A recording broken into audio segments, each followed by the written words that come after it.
أعوذ بالله من الشيطان الرجيم. بسم الله الرحمن الرحيم. والنازعات غرقا والناشطات نشطا والسابحات سبحا فالسابقات سبقا فالمدبرات أمرا يوم ترجف الراجفة تتبعها الرادفة قلوب يومئذ واجفة أبصارها خاشعة يقولون أئنا لمردودون في الحافرة أئذا كنا عظاما نخرة قالوا تلك إذا كرة خاسرة فإنما هي زجرة واحدة فإذا هم بالساهرة هل أتاك حديث موسى إذ ناداه ربه بالوادي المقدس طوى اذهب إلى فرعون إنه طغى فقل هل لك إلى أن تزكى وأهديك إلى ربك فتخشى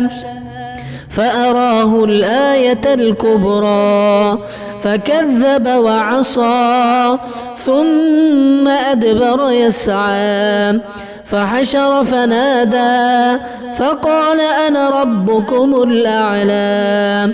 فأخذه الله نكال الآخرة والأولى إن في ذلك لعبرة لمن يخشى أأنتم أشد خلقا أم السماء بناها رفع سمكها فسواها وأغطش ليلها وأخرج ضحاها والأرض بعد ذلك دحاها أخرج منها ماءها ومرعاها والجبال أرساها متاعا لكم ولأنعامكم فإذا جاءت الطامة الكبرى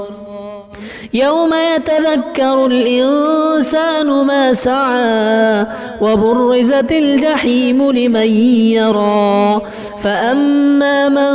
طغى وآثر الحياة الدنيا فإن الجحيم هي المأوى وأما من خاف مقام ربه ونهى النفس عن الهوى